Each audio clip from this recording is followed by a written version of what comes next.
In a week where the Democrat deep state politicians wheeled out their ridiculous allegations and subsequent impeachment proceedings because their previous allegations failed, so let's roll out something else and hope that it sticks. Well, whilst accusing Trump of doing the very things that they have done. All very copy and paste crew, that to me. Perhaps they have the same script-based agencies running their platforms. It was also a deliberate attempt to play down the IG report and remove that from the airways.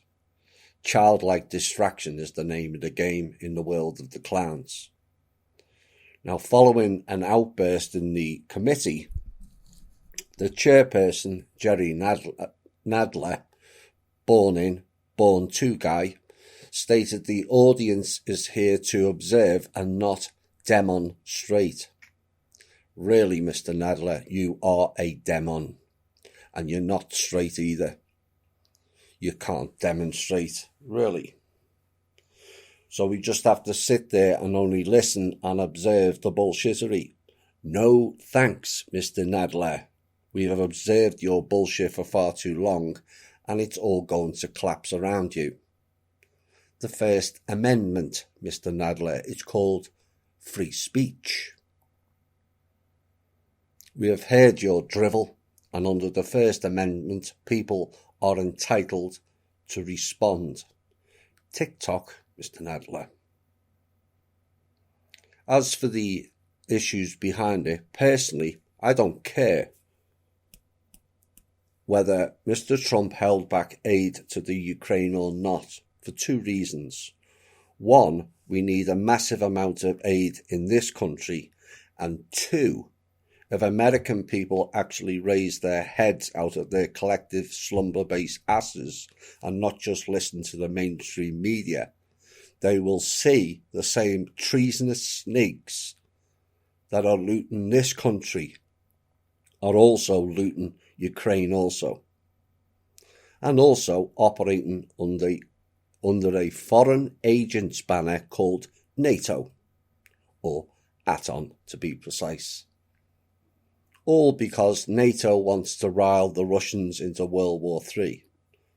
So yes, aid should have been withheld until Ukraine deals with the same clowns operating with impunity within our own borders, in my opinion. Now, in light of the story last week where a women's advocacy group took umbrage about the police warning females about walking alone late at night, this comes as no surprise in the UK. The Welsh opera singer, Catherine Jenkins, was mugged in London last week after intervening in a street robbery. Now, she was on her way to rehearsals for a charity carol concert around 3 p.m. in the afternoon when she witnessed an older woman being attacked. Now, the soprano went to the aid of that woman and then was mugged herself trying to help. Now, apparently she went on to perform at the concert as she wasn't too hurt and she didn't want to let the charity down. What amazes me is 2 15-year-old girls were arrested for that robbery.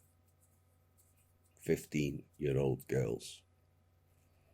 It boggles my mind that young girls would do that to older people. You know, up until the age of 11, I was in a school of mixed school, male and female, and I can't think of one girl who would have thought of doing that, never mind carrying it out. Just what gets into these people. And this comes on the back of the fact that what will largely be news to American people, but not to the people in the UK, is a third of people over 50 years of age in the UK are too afraid to leave their homes at night because they're afraid of being mugged or verbally abused.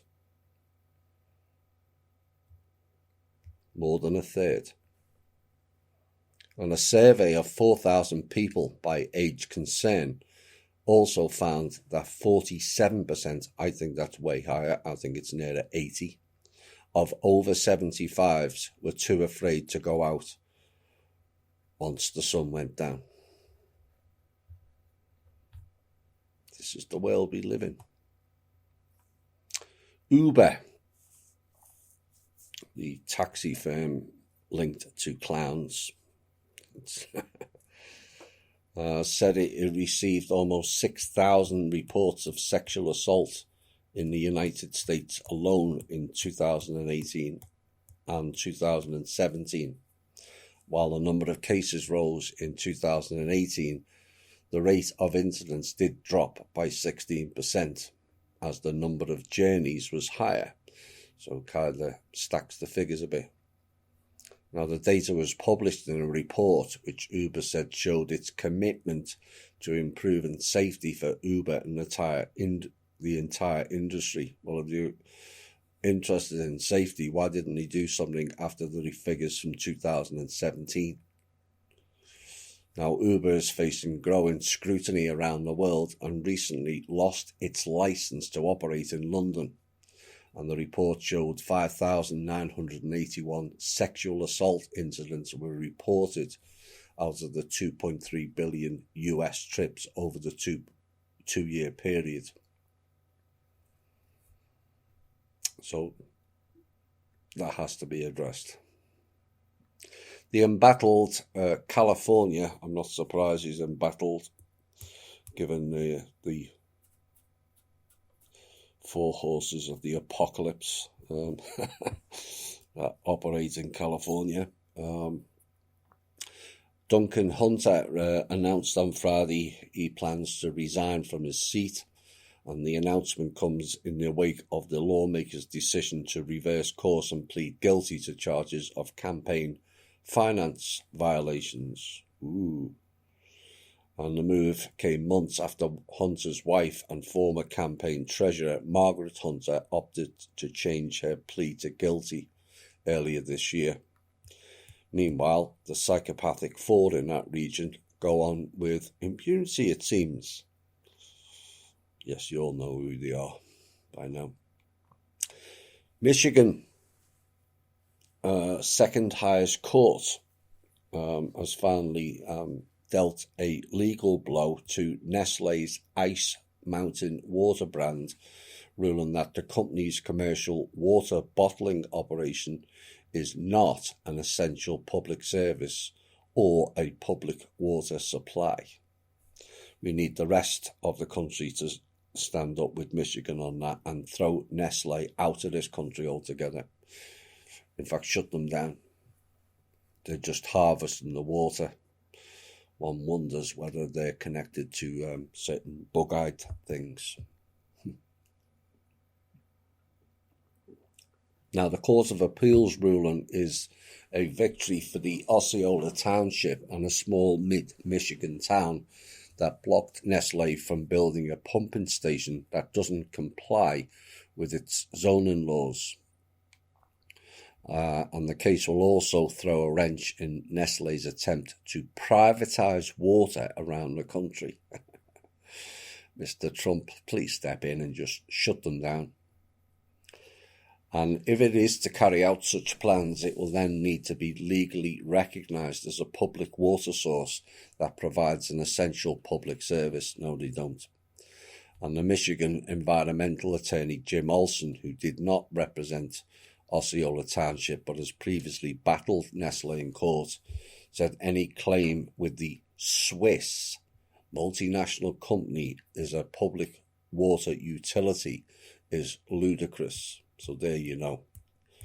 Swiss, like the UN and the CIA, all the top branches of certain divisions operate out of Switzerland, courtesy of the Rothschilds. And he went on to say what this lays bare is the extent to which private water marketers like Nestle and others like them go in their attempts to privatise sovereign public water services, and the land and communities they impact. And the ruling made on Tuesday could also lead state environmental regulators to reconsider permits that allow Nestle to pump water in Michigan. I hope the people in Michigan all support that and let the senators know you don't want Nestle in your state. And then the rest of the states can throw those clowns out. Last news item is one of the largest publicly traded transportation companies in the United States, Celadon Group, is expected to file bankruptcy this week, and I think they already have. And sources with direct knowledge of the situation told Transport Nation Network that the troubled Indianapolis, Indiana-based mega carrier will cease operations this week. Now, it began notifying its customers last Thursday that the company would soon be filing bankruptcy and no longer be servicing accounts.